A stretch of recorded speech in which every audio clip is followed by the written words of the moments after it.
Hello everyone, I hope you are doing well and good. Today we'll be studying about the concept of development. Growth क्या होती है, maturation and about development. Before getting into the depth of development, first of all we'll be studying what is growth. Growth refers to the physical increase in size or quantity. Basically, there are four factors that you need to keep in consideration about growth, and those are physical increase, quantitative increase, gradual increase, and the factor which is influenced by genetics and environment. In physical increase, growth involves the increase in size, height, weight, and overall physical dimensions of an individual. Quantitative increase में क्या होता है? It refers to the increase in the number of cells, tissues, and organs in the body. Gradual increase in growth occurs gradually over time with different growth rates during the different stages of life. Moreover, genetic factors play a role in determining the potential for growth, while environmental factors such as nutrition and health also impact the growth. एक particular इंसान के अंदर जितने भी changes आते हैं, biological and physiological, that comes under the category of maturation. Biological and physiological changes refers to the natural predetermined changes that occur in an individual's body and organs as they age. Maturation follows a genetically determined sequence with different milestones reached at specific ages. Maturation जो होता है, that is independent of environmental factors and experiences that an individual has. Examples क्या हो गए maturation के? Development of secondary sexual characteristics, growth and maturation of brain. Growth और maturation के बारे में हमने पढ़ लिया. अब देख लेते हैं कि डेवलपमेंट क्या होता है. Development encompasses various aspects of individual's life including physical, cognitive, emotional and social domains. इसमें qualitative changes होते हैं that includes acquisition of new skills, abilities and knowledge leading to more complex and sophisticated functioning.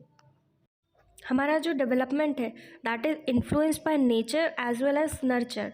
Development is influenced by both genetic factors, which comes under the category of nature, and environmental factors, which is nurture, including family, culture, education, and experiences. Development process जो है, development is a lifespan process. It occurs throughout a person's lifespan with different stages and milestones reached at different ages. कुछ principles के बारे में पढ़ लेते हैं development के. कौन कौन से हैं? देखो, जो डेवलपमेंट है हमारा वो एक कंटिन्यूस प्रोसेस है throughout a person's life span. It is an ongoing and continuous process. Moreover, हर एक पर्सन के अपने एक इंडिविजुअल डिफरेंसेस होते हैं. Each person develops at their own pace and in their own unique way. Individual differences in genetics, environment and experiences contribute to the variation. Next जो development है वो सीक्वेंशियल और प्रिडिक्टेबल है. Development follows a general sequence of stages or milestones, we can say, that are relatively predictable. For example, infants typically learn to crawl before they learn to walk. वो crawl करना पहले सीख जाते हैं चलने से पहले. नेक्स्ट है multi dimensional. Growth, maturation and development involve multiple aspects of a person's life including physical, cognitive, emotional and social domains. बाकी आई ऑलरेडी टोल्ड यू कि नेचर और नर्चर दोनों ही फैक्टर्स जो हैं वो इम्पॉर्टेंट रोल प्ले करते हैं एक डेवलपमेंट में. Both genetic factors and environmental influences the development. Certain periods in development are particularly important for the acquisition of specific skills or abilities. These critical or sensitive periods are optimal for learning and development. Development is a lifelong process. Growth, maturation, and development continue throughout the lifespan. Even in adulthood, people continue to learn, adapt, and change based on their experiences and interactions with environment. There are different developmental stages. The first one is infancy, then early childhood, middle childhood, adolescence, early adulthood, middle adulthood and late adulthood. Infancy की stage में क्या होता है, rapid physical growth and development होता है. Basic motor skills जैसे कि crawling, walking and grasping develop होती हैं. लैंग्वेज एंड कम्युनिकेशन स्किल्स भी डेवलप होती हैं. Moreover increasing social interaction and attachment to the caregivers. In early childhood, there is a continued growth, physical growth, and refinement of motor skills, language development and vocabulary expansion, cognitive development, including problem solving and imaginative play, and the development of social skills and friendships. There is a steady physical growth and development in middle childhood, cognitive development, including improved memory and logical thinking, then acquisition of academic skills and increased independence as well. अपनी खुद की self identity बनाना भी और social comparison भी चालू हो जाता है मिडिल चाइल्डहुड में. एडोलेसेंस की एज बहुत ही क्रिटिकल होती है, जैसे इसमें ना रैपिड फिजिकल चेंजेस होते हैं प्यूबर्टी की वजह से. कॉग्निटिव डेवलपमेंट होता है including abstract thinking and future planning as well. Formation of personal identity and exploration of values and beliefs. There is an increase in independence and peer influence. The next stage is early adulthood, जो कि 18 to 40 years of age के लिए है. इसमें physical growth और development stabilise हो जाती हैं. The more focus over here is on personal and professional goals. There is a formation of intimate relationships and starting a family as well. Moreover, career development and pursuing a higher education comes under early childhood. Then comes middle adulthood. ये 40 to 65 years as के है. इसमें physical changes are associated with aging. इस age में लोग financial stability की ओर भागते हैं. There is a career advancement and financial stability. Then re evaluation of life goals and priorities. More nurturing relationships and contributing to the community. Then comes late adulthood, which is 65 plus years of age. There is a physical decline and increased vulnerability to health issues. Health issues बढ़ जाते हैं इस age में काफ़ी. Reflecting on life experiences and accomplishments, adjusting to retirement and changes in social roles, maintaining social connections and engaging in meaningful activities. अब हम कुछ determinants के बारे में पढ़ लेते हैं जो कि डेवलपमेंट में रिस्पॉन्सिबल होते हैं. सबसे पहला बायोलॉजिकल डिटर्मिनेंट्स के बारे में पढ़ेंगे, जिसमें जेनेटिक्स आता है, हार्मोन्स आते हैं, ब्रेन डेवलपमेंट आता है और न्यूट्रिशन आता है. ये 4 फैक्टर्स हैं जो कि बायोलॉजिकल डिटर्मिनेंट्स हैं, हमारे डेवलपमेंट में काफ़ी रोल प्ले करते हैं. जेनेटिक्स में क्या आएगा, inherited traits and genes play a significant role in determining physical characteristics, health conditions and susceptibility to certain diseases. हमारी जो भी ट्रेट्स हम इनहेरिट कर रहे हैं और जो जीन्स हमें मिले हैं अपने फादर्स से, ये चीज़ें हमारी डेवलपमेंट में काफ़ी बड़ा रोल प्ले करती हैं. Hormonal changes during different stages such as puberty, pregnancy and menopause influence physical and emotional development. The maturation of the brain and its structure affect cognitive, emotional and social development.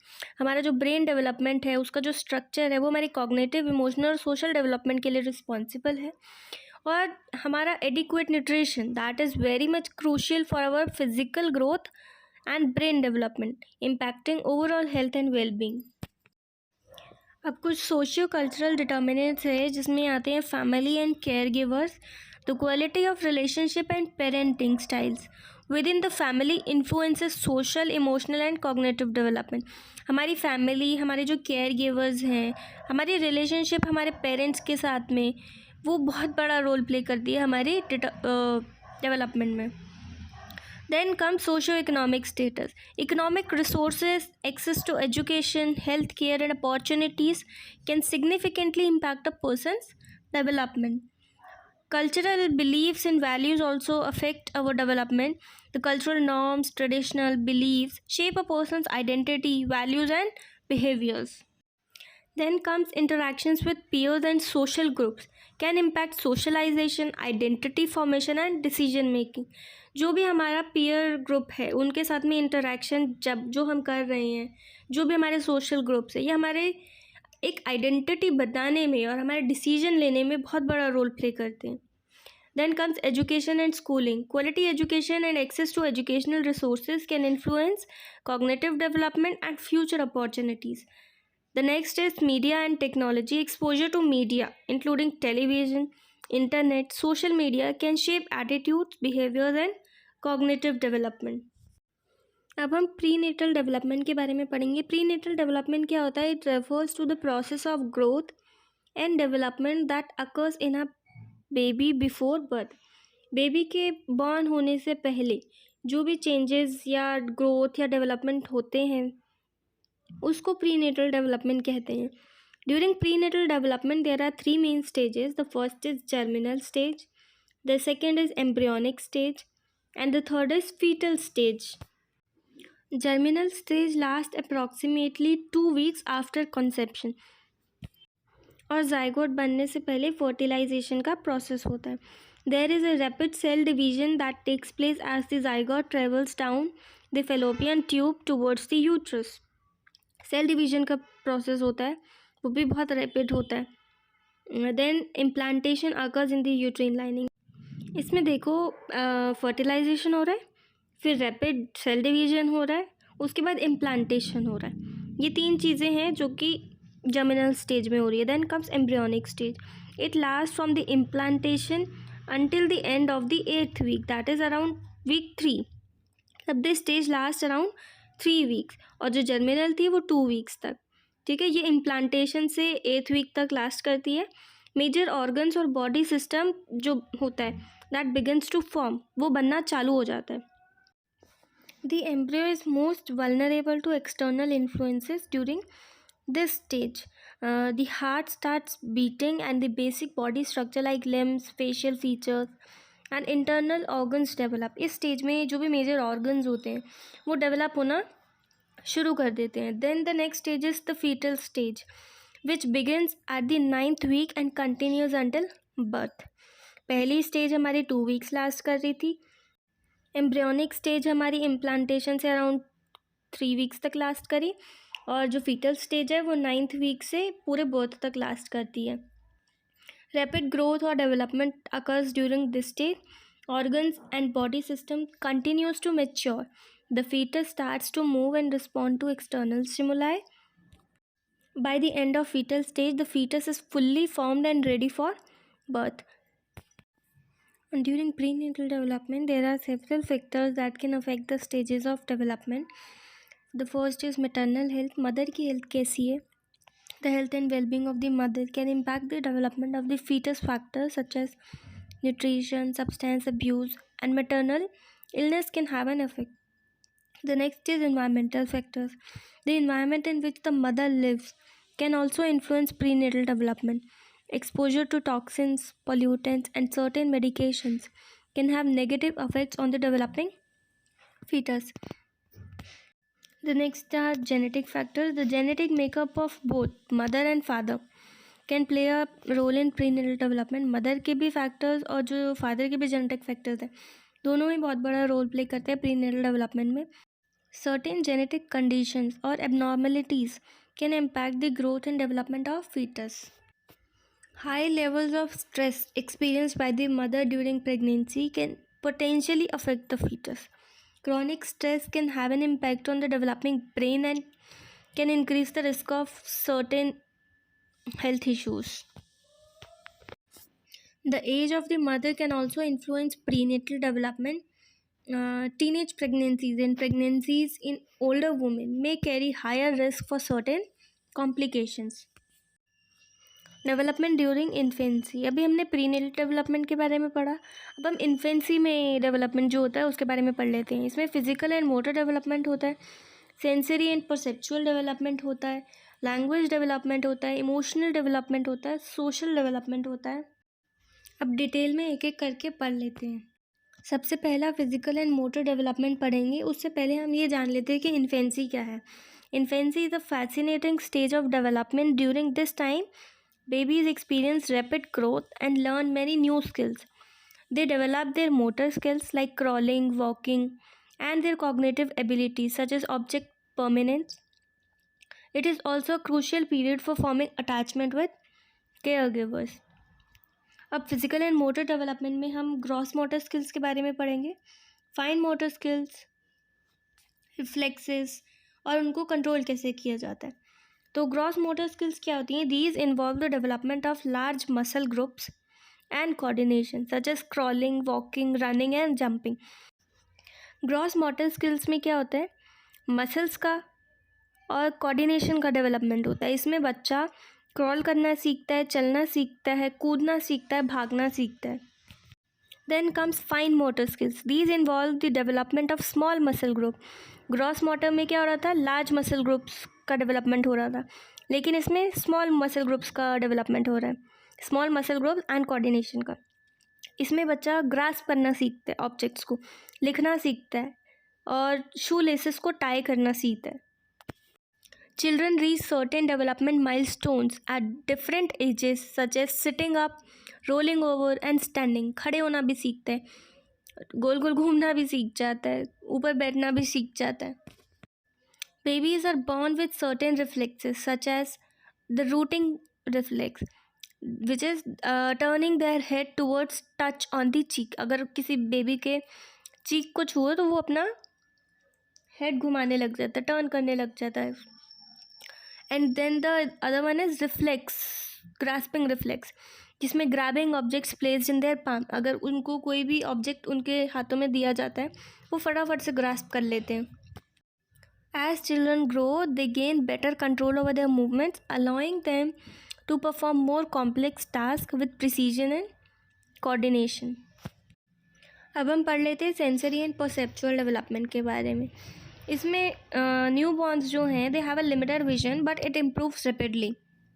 They prefer high contrast and simple patterns, gradually developing the ability to focus, track objects and perceive depth. शुरू में तो जो babies होते हैं उनका limited vision होता है, but वो रैपिडली इम्प्रूव करने लग जाता है.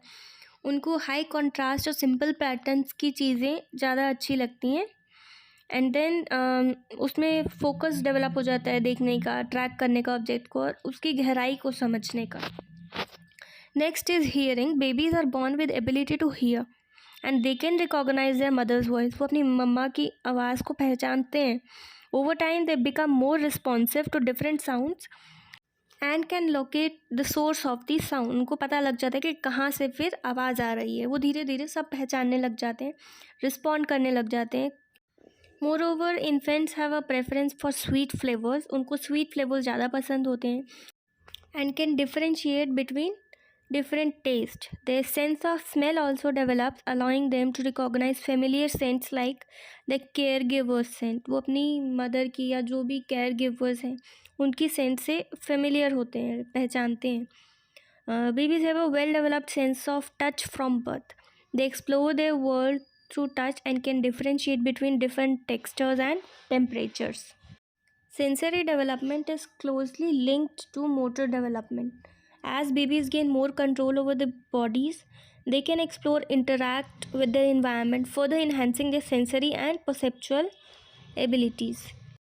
जैसे जैसे बेबी डेवलप करने लग जाते हैं और अपनी बॉडी पे कंट्रोल होने लग जाता है, उनको मोटर डेवलपमेंट हो जाता है, तो they can explore and interact with the environment, जिसकी वजह से उनका सेंसरी और परसेप्चुअल एबिलिटीज़ भी इन्हेंस हो जाता है. Then comes cross modal perception. Infant starts to integrate information from different senses. वो अलग अलग जगह से इंटीग्रेट करने लग जाते हैं, इन्फॉर्मेशन को इकट्ठा करने लग जाते हैं, सेंस करते हैं. जैसे कि साउंड हो गए, विजुअल स्टिमुलस हो गए. This helps them make them sense of world around them. Over time, infants develop perceptual constancy as well, which allows them to recognize objects despite changes in size, shape, or orientation. Next is language development. Infant starts by making cooing sounds and then progress to babbling, using repetitive syllables like baba or mama. This helps them practice the sounds of rhythms of language. Baby जो है वो cooing करना, babbling करना सीख जाता है. The first word around 10 to 12 months, babies typically utter their first words, usually simple and familiar objects or people in their environment like mama, dada, papa. ये words उनके पहले words होते हैं. Then vocabulary expansion. As they continue to grow, infants acquire more words and begin to understand basic instructions and simple questions. Their vocabulary expands rapidly during the toddler years. Toddler year is basically 1 to 2. ठीक है, इसमें baby जो है अपनी vocabulary का expansion करता है, छोटी छोटी चीज़ें सीख जाता है, इंस्ट्रक्शन सीख जाता है. ठीक है. Then comes grammar and sentence structure. Around 2 to 3 years old, children start using basic grammar rules and forming longer sentences. They also begin to understand and use pronouns, verbs, and adjectives. Now comes emotional development. Infants form strong emotional bonds with their primary caregivers, which is crucial for their emotional well-being. This attachment provides a sense of security and helps them regulate their emotions. सबसे पहला attachment जो बच्चा है वो primary care giver से सीखता है, चाहे वो उनकी नैनी हो या फिर मदर फादर हो, जो भी उनकी शुरुआती डेज में केयर कर रहा है उनसे अटैचमेंट बनता है. As babies grow, they develop a sense of self and become aware of their own emotions. They start recognizing themselves in mirror and may display self-conscious emotions like pride or embarrassment. उसके बाद में वो खुद के emotions के बारे में भी सीखने लग जाते हैं. उनको खुद के ऊपर प्राउड भी महसूस होता है, कभी कभी एम्बेरसमेंट भी होती है. Infants begin to express their emotions through facial expression. Facial expression के थ्रू जो बच्चे हैं अपने इमोशंस को बताने लग जाते हैं. Even body language and vocalisation के थ्रू भी they can show Joy, sadness, anger, fear and surprise. The next development is social development. Babies enjoy social interaction and engage in social smiles and eye contact. Smiles देना start कर देते हैं, eye contact करना start कर देते हैं. They start imitating facial expression and gestures, laying the foundation for social communication. Infants gradually learn to take turns during interaction, such as babbling back and forth with a caregiver. This helps develop important social skills and communication patterns. Then around 9 to 12 months, babies start engaging in joint attention as well, where they share attention with other towards an object or event. This is an important milestone for social development. As infants become more socially aware, they start showing the signs of empathy and may engage in simple acts of sharing or comforting others. देखा होगा कभी जब अगर mother या father कभी परेशान होते तो वो आके गले लगाने लग जाते हैं. उनको भी इमोशंस फील होते हैं कि कोई सैड है, हैप्पी है. अब हम पढ़ लेते हैं डेवलपमेंट ड्यूरिंग चाइल्डहुड. इसमें बेसिकली कॉग्निटिव डेवलपमेंट के बारे में फोकस है. Children's thinking and problem solving abilities develop significantly during childhood. They acquire language skills, improve memory and develop logical reasoning. कुछ स्टेजेस हैं जो कि पढ़ लेते हैं हम. पहली है sensory motor stage, then preoperational stage, then concrete operational stage and then the last is formal operational stage. Sensory motor stage 0 to 2 years के बच्चों के लिए है. Infants explore the world through their senses and actions. They develop object permanence, the understanding that objects continue to exist even when they are out of sight. ठीक है, basically इसमें senses और actions का डेवलपमेंट होता है.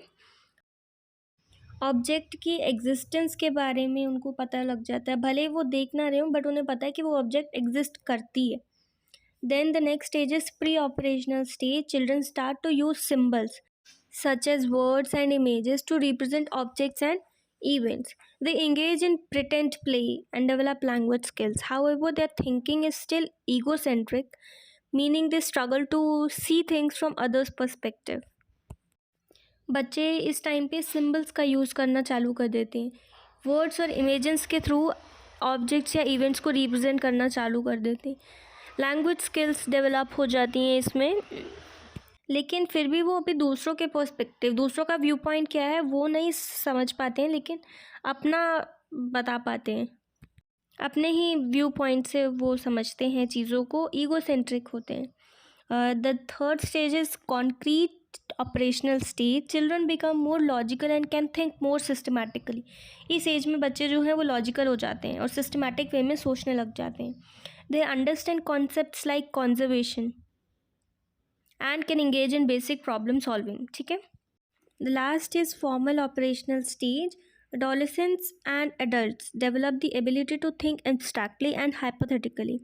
They can reason about complex ideas, engage in hypothetical deductive reasoning, and think about possibilities and potential outcome. Basically ये adolescent और adults में है, ये हर एक चीज़ को फील कर सकती है और hypothetically think भी कर सकती है, imagine कर सकती है, लॉजिकल रीजंस प्रोवाइड कर सकते हैं किसी भी कॉम्प्लेक्स आइडियाज़ के लिए. ठीक है, रीजनिंग, लॉजिकल रीजनिंग इन सब में भी इन्वॉल्व रहती है. Now come social development during childhood. Children learn how to interact with others and develop social skills. They start to understand social norms, form friendships, and learn empathy and cooperation. Infants attachments form करते हैं primary care giver से, जो मैंने आपको पहले भी बताया, which lays the foundation for future social relationships. This bond provides a sense of security and helps developing trust. Play is crucial for social development. Through plays, children learn to take turns, cooperate, negotiate, and resolve conflicts. It helps them develop social skills and understand social rules. Peer relationships. As children grow, they start to form friendships and engage in peer interactions. They learn about empathy, sharing, and perspective taking. Peer relationships provide opportunities for social learning and emotional support. जो भी peer relationships हैं हमारे friends के साथ में, या जो भी हम इंटरेक्शन कर रहे हैं अपने दोस्तों के साथ में, वो बहुत इंपॉर्टेंट रोल प्ले करती है हमारी सोशल डेवलपमेंट में. Next comes theory of mind. Around the age of 4 or 5, children begin to develop a theory of mind, which is the understanding that others have thoughts, beliefs and perspectives different from their own. कि दूसरों के भी एक अपने thoughts हो सकते हैं, beliefs हो सकती हैं, perspectives हो सकते हैं, जो कि हमसे अलग हो सकता है. This enables them to better navigate social interactions. Social development also includes the development of morality. Children learn about right and wrong, what is right, what is wrong, about fairness, empathy. They develop a sense of conscience and internalize social values, societal values you can say. Basically moral का development होता है, moral values develop होती हैं इस time पे. Then identity formation. During adolescence, social development involves identity formation. Teens explore their sense of self, including their values, beliefs, and interests. They also navigate peer pressure and social norms. Now comes emotional development during childhood. Children's emotional development involves recognizing and expressing emotions. They learn to regulate their emotions and develop a sense of self-awareness. As infants, we start to recognize and respond to basic emotions like joy, sadness, and anger. Over time, we become more aware of our own emotions and those of others. हमें खुद के emotions के बारे में भी पता रहता है और दूसरे के emotions के बारे में भी हम समझते हैं. हमें emotional awareness रहती है कि हमारे भी emotions है, दूसरे के भी emotions है. अगर हमें बुरा लग रहा है तो सामने वाले को भी बुरा लगता है. Then comes emotional regulation. We learn to manage and regulate our emotions as we grow older. हम जैसे जैसे बड़े हो जाते हैं, हमें अपने emotions पे काबू रखना आ जाता है. ठीक है, टेक्निक्स लाइक डीप ब्रीदिंग और taking a break can help with emotional regulation. Developing empathy allows us to understand and share the feelings of others. It helps us form meaningful connections and navigate social relationships with compassion and understanding. Empathy plays a great role in emotional development. कि हम दूसरे की problems को समझ रहे हैं, feel कर पा रहे हैं. Then comes emotional intelligence. It encompasses the ability to recognize, understand, and manage our own emotions, as well as effectively navigate and respond to the emotions of others. It plays a crucial role in building healthy relationships and effective communication. Emotional resilience. It refers to our ability to bounce back from challenging situations and cope with adversity. कोई भी challenge आ रहा है, obstacle आ रहा है, adversity आ रही है, उसको face करने के बाद में वापस से ठीक हो जाना. ठीक है, it involves developing coping strategies, seeking support and maintaining a positive outlook.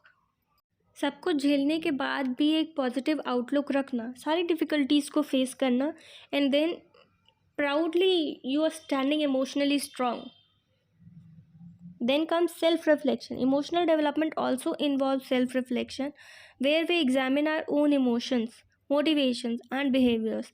This self-awareness helps us gain insight into ourselves and make positive changes. Now comes moral development. Moral development में मैंने आपको बताया कि हमें पता रहता है कि क्या चीज़ सही है, क्या चीज़ गलत है. हम एथिकल डिसीजंस के बारे में पढ़ते हैं, हम कैसे एथिकल डिसीजन ले पा रहे हैं अपनी लाइफ के. There are 3 levels of moral development. The first is pre-conventional level.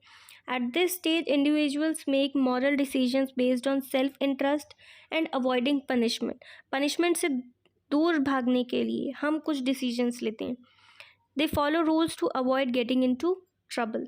इसमें यह कि हम रूल्स को फॉलो करते हैं ताकि हम किसी भी प्रॉब्लम में ना फंसें. वो डिसीजंस लेते हैं जो हमारे सेल्फ इंटरेस्ट पे बेस्ड हो और हम पनिशमेंट को अवॉइड करते हैं. Next is conventional level. In this stage, individuals start to internalize societal norms and rules. They make moral decisions. Moral decisions लेते हैं based on maintaining social order. Basically conventional level में जो individual है वो society की expectations पे खरा उतरना चाहता है, सोसाइटी के ऑर्डर को मेंटेन रखना चाहता है, मॉरल डिसीजंस लेता है सोसाइटी के रूल्स के according. The third stage is post-conventional stage. At this stage, individuals develop their own moral principles such as justice, equality, human rights when making moral decisions, even if they conflict with societal norms. ये अपने moral decisions लेते हैं भले उस time पे फिर वो society के नॉर्म्स के बिल्कुल ही अलग हो, विपरीत हो, कॉन्फ्लिक्टिंग हो. The last topic is emergence of self. The development of self is a gradual process that begins in early childhood. Early childhood से शुरू होता है and continues to the throughout of our lives. जब तक हम जीते हैं तब तक ये रहता है. The main concepts over here that we'll be studying are self-awareness, self-concepts, social comparison, identity formation, self-esteem, and self-continuity. In the early stages, infants start to develop a sense of awareness. They begin to recognize themselves as separate individuals from others. वो अपने बारे में एक sense of awareness develop करते हैं और ये जानते हैं कि वो दूसरों से थोड़ा सा अलग हैं. As children grow older, they start to develop a self-concept, which is their understanding of who they are. खुद के बारे में कि हम क्या हैं, हमारी बिलीव्स क्या हैं, हमारी एबिलिटीज़ क्या हैं, हमारी करेक्टरिस्टिक्स क्या हैं, हमारी वैल्यूज़ क्या हैं, अपने बारे में जानते हैं कि हम क्या बनना चाहते हैं, हम क्या हैं. Then comes social comparison. During adolescence, individuals often engage in social comparison where they compare themselves to others to evaluate their own abilities and worth. This can influence their self-esteem and self-perception. इसमें basically वो खुद से दूसरों को भी compare करते हैं और दूसरों से खुद को कंपेयर करते हैं. एंड ऑब्वियसली कंपैरिजन कर रहे हैं तो कभी कभी डिसअपॉइंटमेंट्स भी होंगी, सेल्फ एस्टीम पे भी असर करेगा, सेल्फ परसेप्शन पे भी असर करेगा. Okay. Then comes identity formation. During adolescence and early adulthood, individuals go through a process of identity formation. खुद की आइडेंटिटी बनाना चाहते हैं हम लोग. They explore different roles, values and beliefs to establish a sense of identity. Then comes self-esteem. Self-esteem refers to how individuals perceive and evaluate themselves. It can be influenced by various factors such as achievements, relationships and societal expectations. Self esteem में basically ये आता है कि हम खुद को कैसे perceive कर रहे हैं, हम खुद का इवैल्यूएशन करते हैं. Then come self continuity. Throughout life, individuals maintain a sense of self-continuity, which is the belief that they remain the same person over time despite changes in their physical appearance or circumstances. Okay guys, that's all for the day. I hope आपको समझ में आ गया होगा. Don't forget to like, share and subscribe. Okay, bye bye, take care.